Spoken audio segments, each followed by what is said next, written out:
All right, so we're going to kick things off here today. I do want to thank Sheriff Scandrett for coming. He brought a guest with him, Mr. O'Neill. It is a pleasure to have you with us today.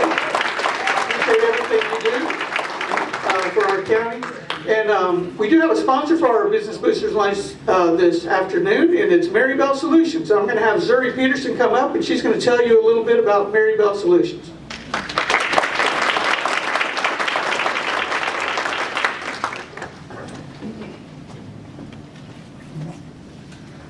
Good afternoon. Good afternoon. And thank you for the opportunity to be here today. My name is Zuri Peterson, CEO of Marybel Solutions, and my husband, who is in the back, and I have spent the last combined 24 years honing our skills in both the private and public sectors in logistics and technology with the goal of supporting our community. After moving to McDonough last year at the height of the pandemic with our 2 children, we knew that this is the place that we would lay our roots and enhance and bring our skills to the Henry County small businesses to ensure that they flourished as well. If you or someone you know have a business that needs e-commerce management, like Shopify, looking to enhance your customer experience and product fulfillment and warehousing and distribution, or simply need someone to provide guidance and actionable technology enhancements to your established organization, Marybel Solutions is here for you.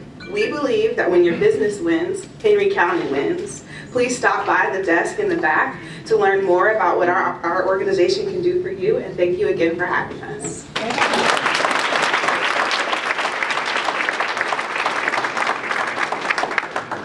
Thank you, Zuri. We appreciate that. And there are sponsorships available to our lunches each month. We don't have a lunch scheduled for July. We usually take that month off in the summer, and we'll start back in August. So if anybody's interested in that, see Miss Barbara Ingram right over here. She takes care of those sponsorships for us. Okay, so this time I'm going to bring up Kima Caesar. She is one of our board members and also the chair of our Small Business Council, which plans out these lunches, and she's going to introduce our speaker today. Good afternoon. It's so good to be back here and see everyone. I see all of our elected officials in the House. We want to welcome you all and thank you for being here. Our board of directors, we have a lot of folks here. So welcome again to our Business Boosters Luncheon. It's good to be back. And this is a good way to show out. I mean, every seat is filled in the place, so that's always good. I chair the Small Business Council, and I welcome you all. If you have ideas, our goal is to serve the business community. So it's important to us. We really try our best to do that. We meet every first Thursday at 4 p.m. So I encourage you all to bring your ideas as well as your efforts. Ideas and efforts, and join us as we do our best to try to bring you all what you need and help you in the resource that we have for you in your businesses. So, Sheriff Scandrett, I had the pleasure of serving with him in Leadership Henry, class of 2020. Where you at? Best class ever? Look, if you graduated from anywhere in 2020, you're the best class ever. But we have his official bio. It's there for you on your tables. But what I will say is getting an opportunity to serve with him in Leadership Henry and to getting to know him on a personal level. He's just a good guy. And so that says a lot. So in the official bio, you will find that he's been doing this for a long time. He has over 30 years of experience. He's not new to this. He also has the paperwork to back it up. So without further ado, I present to you all, introduce to some, present to others, Sheriff Reginald B. Scandrett.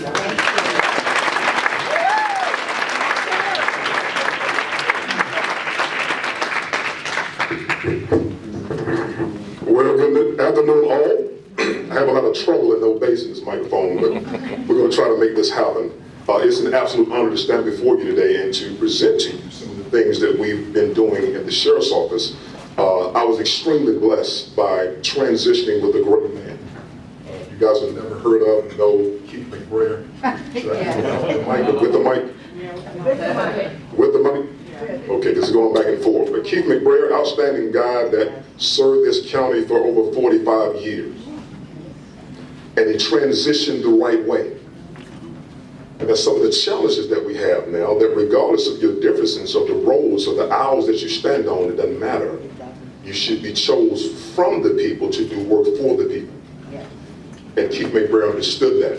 And I certainly understood the same. So as we transitioned, he was there every step of the way, systematically and methodically, and we just made sure that some of the concerns that he saw, some of the things that I saw, that we put together a plan, and I put together a very specific plan, and here we are. And so we're quite proud of that. I brought together some teams. I think that they're some of the best in the country. And you should be extremely proud that they're right here with us in what I always call God's country of Henry County. And so I just want to introduce a couple of folk. The guy in the back of the room is my stable. He's John Pearson. Chief John Pearson is my chief deputy. He gives oversight to all operations of the sheriff's office. He's been doing this almost 40 years at the highest level, with too many degrees for me to name.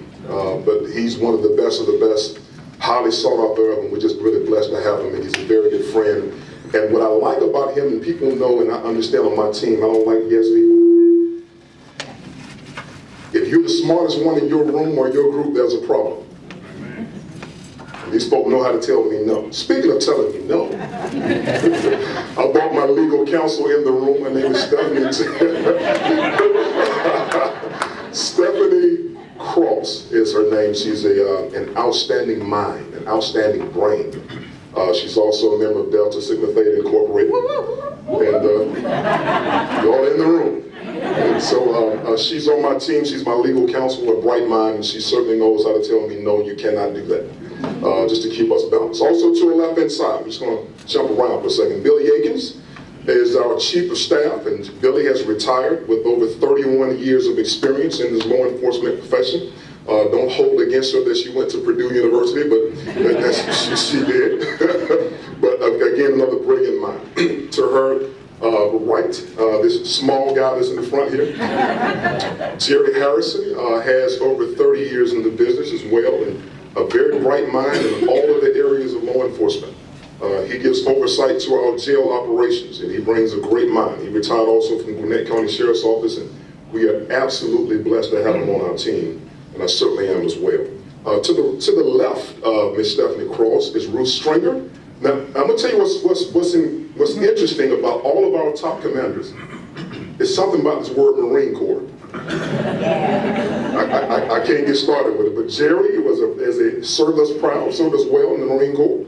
Ruth Stringer served us well in the Marine Corps. She has over 32 years of experience, and she served at the highest level, and one of the brightest minds I've ever been around. She gives oversight to our court division. And I was on a Zoom not too long ago with some of our judges, and they said, don't you ever get rid of her. I said, yes, sir, yes, ma'am. I understand. That's why we got her here. And one of the prettiest guys you ever meet in your life. To the left-hand side of Stringer, with Mr. Mike Yarborough. Mike, former Marine Corps as well. And all these guys have too many degrees for me to even mention. But Mike is a very humble guy, a bright mind, one of the best in the country, one of the most sought after in the country. We had a team that we ran. He's the quarterback.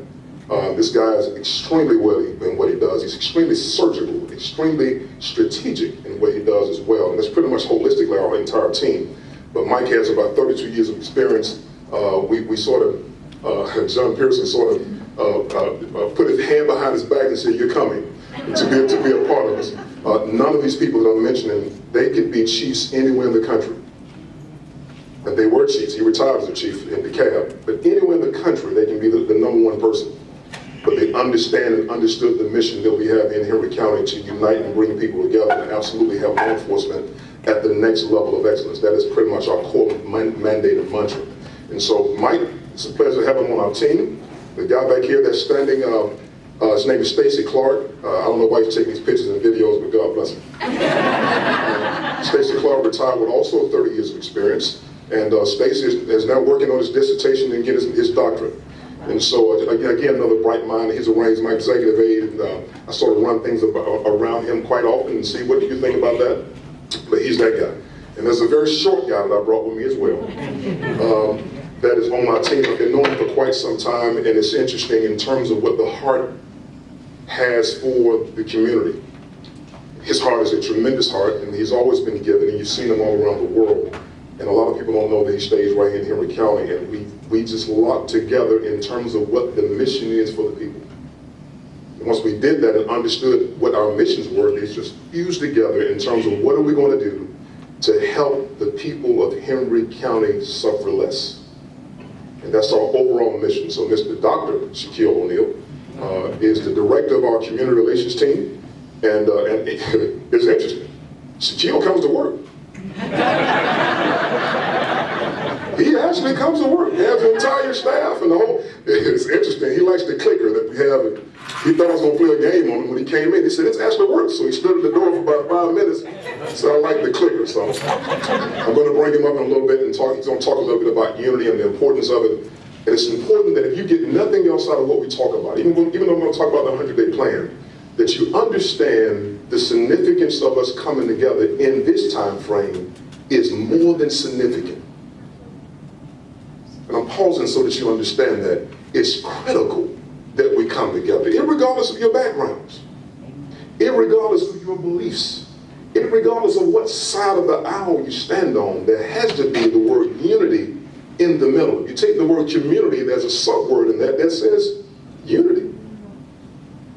And we miss that sometime, and we bicker and fight, and oftentimes I tell people, my youngest child, and you tell him that I said this, I won't, but he's the smartest of all my four. And I would disagree with that if you ever said that again. But he said something to me that I thought was very unique. He said, Daddy, he just graduated from Stockbridge. The rest of my children have owned, gone out of college, and God bless him, he's the last of the Mohicans. And he said something I thought was very significant. He said, you know what, Daddy, we're watching you. I said, me? He said, no, your generation. And we're seeing what you do right, we're seeing what you do wrong, and we're seeing the indifferences. And he said, we don't think like you are. And we're waiting for you to either pass the baton or to drop it.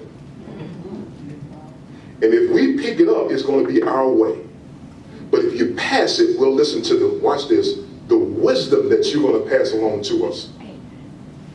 But if you drop it, we'll miss that wisdom and we'll miss the season, and we will remember you as old, bitter people that didn't get along.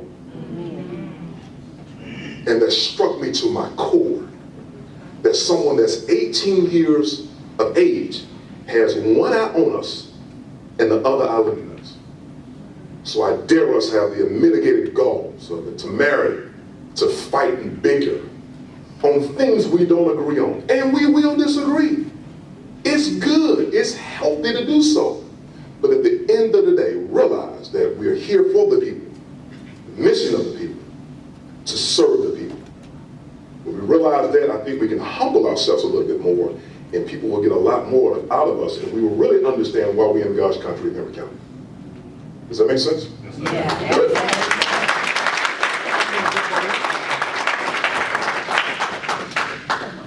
Go forward, so we'll jump right in. We've done some tremendous things here at the Sheriff's Office, and I want to just share with you our mission here is, our mission is to employ 21st century law enforcement initiative while preserving our core values that elevate Sheriff's Office operations through the performance of constitutional and statutory mandates, while transparently serving our community to restore public trust.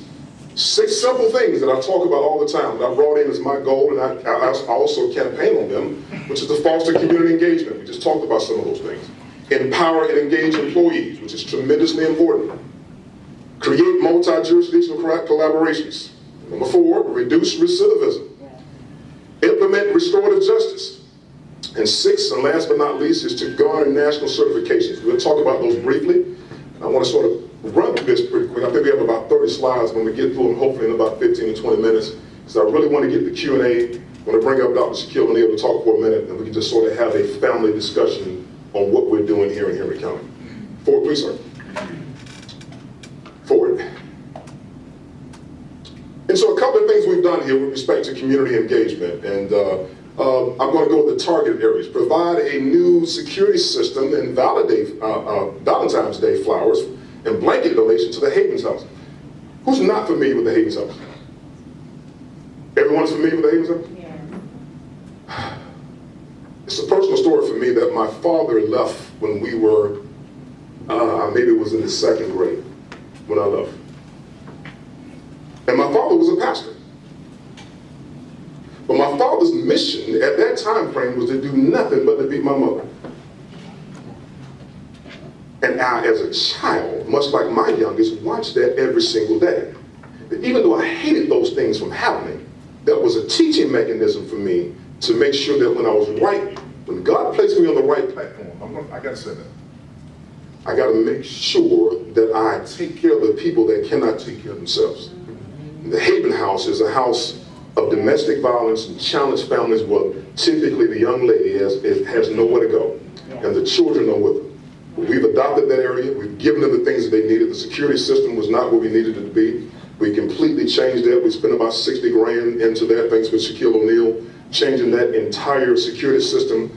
And we gave them something that they probably would not have had. We gave them a Valentine's celebration and a spa day.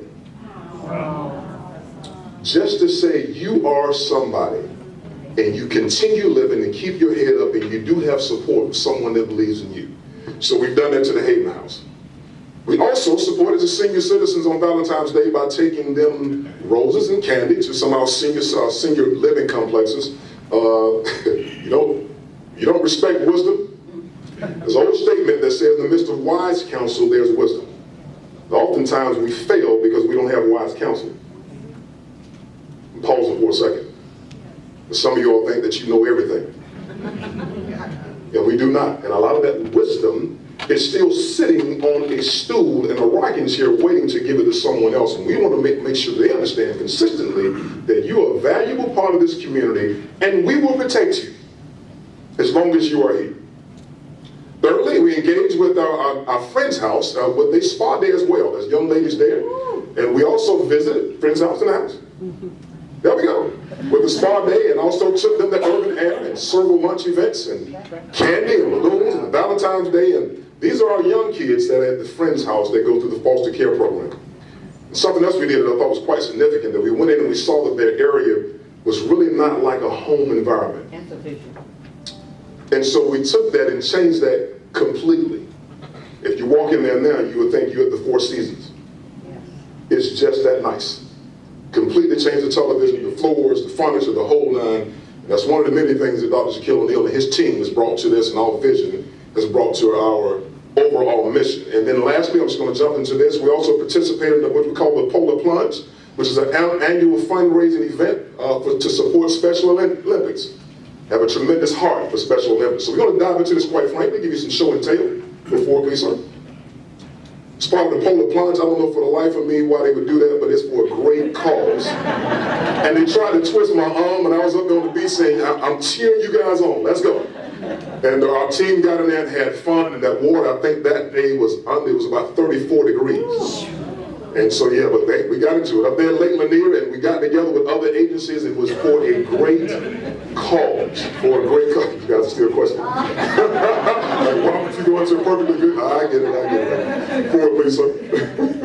This is what we talked about with respect to our seniors from the senior living complex. We got together with them, and the smiles on their faces, just to say thank you, was worth all of the price of tea and time.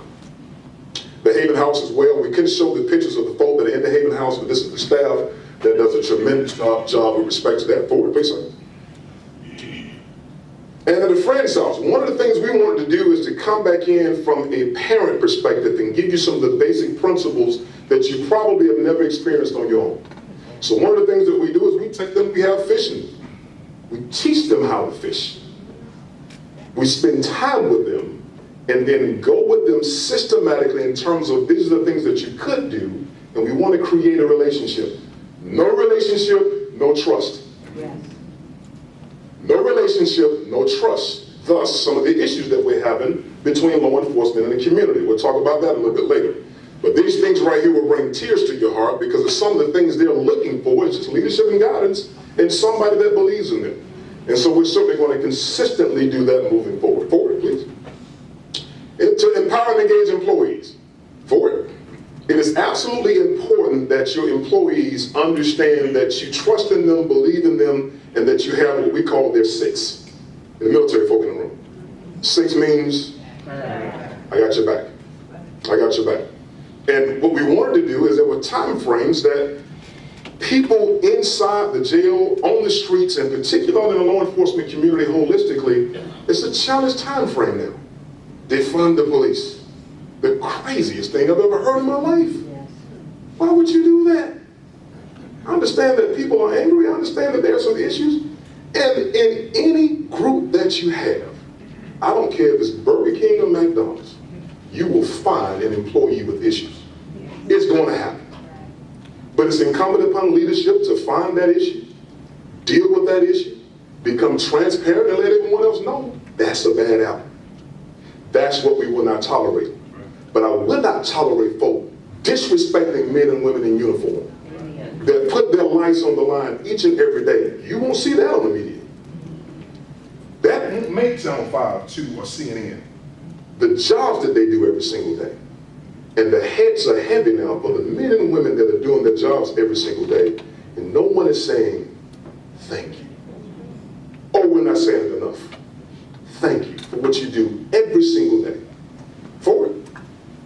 And so some of the things we've done is to take some of our telecommunications workers, people that you never see, and those are the people that make sure that we transport the communication that we need from A to B to get you from this site to that site, to let them know thank you.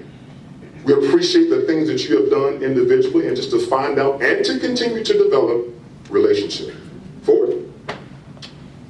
People that have worked, some of the most challenging job in law enforcement is inside the jail. If you can work the jail, you can work anywhere in law enforcement. Think about it. If there are people that are on the streets, that a deputy or police officer goes to a resident and deals with an individual and may have to lock that individual up, that's a temporary time frame that they spend with that individual. What do they take them to? Who do they spend the night with? The jail.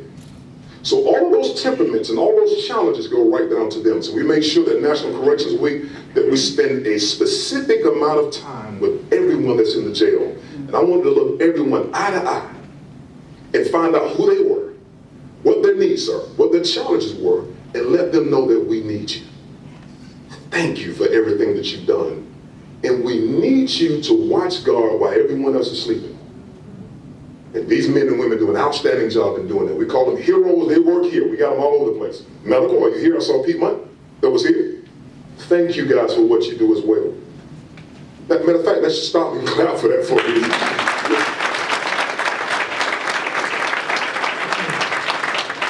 And this pandemic has been tremendously challenging. I talk about some of the challenges that I faced in my very first week that was heartbreaking. But you guys have been a tremendous support, so thank you for all you do. We wanted to look them eye to eye and tell them how much we appreciated them, in particular what they're doing this week and beyond. There's some things that we're doing internally that you will never see, that you will never ever see. And I'll give you one. One of the things that troubled me terribly is that, and thank God to our chair who's here, God bless you, and our city manager, county manager, God bless you. We've had some, not arguments, I call them intense fellowships, where we sit around the round table and they're outstanding, very good at what they do. But one of the things I told them I was challenged with is that the officers inside the jail did not have a cafeteria. And to some of you all, let me be like, no, they need a cafeteria because they can't leave. And what they would do is daily is to spend approximately $20 a day on their food. But if you add that up, that's about $4,800 a year. So we're paying them $38,000 a year, do the math. So I don't want to do those type of things. And so we've danced and God bless both of you all, I'm telling you. But we found some of the funding to do just that. And I just want to take my hats off to the city, the county manager and our chair, and for working together. And when we told the staff that we're building inside a cafeteria for us, you saw tears roll down their faces. I want to go somewhere with the tears for a second, just a second. I think it's interesting with respect to us coming together, that regardless of your color, regardless of whether or not you're black or white or Asian or Hispanic, your tears are the same color. Yes. So the pain that we experience is the same. I'm gonna get off that. Forward, please. One of the things we did not have before was a human resources session. We brought in a tremendously talented young lady that has a master's in that, and she's going to be giving oversight to the internal process of making sure that we do things right with respect to promotional boards for our captains and lieutenants. We've already done that and promoted some, and sergeants and positions, and we've had some tremendously talented people that were there. Tremendously talented people. We just want to make sure we had HR on board to make sure we transition that appropriately. Forward, please, sir. We also added our IT internal that works hand in hand with the county in terms of what we need specifically, because there's so much that we're doing relative to technology. And we brought in someone that did technology for the Pentagon. The Pentagon. She retired with 27 years as a captain in the Army. And she has a master's degree in IT, and we are, sometimes she forgets she's in the military. She's not in the military, because we feel like every now and again we just salute and keep going. My God, she's a taskmaster, and everybody will tell you that in terms of how she works. But go forward, we got her on board, so we're glad about that. A couple of categories to make sure we hold us accountable is that we want to make sure we reinstated the drug test. And some of you all may ask, well, why do you do that? Well, in God we trust, and everybody else we check out. I want to make sure that everyone is walking and thinking appropriately when you come to work. So we make sure that that is done consistently.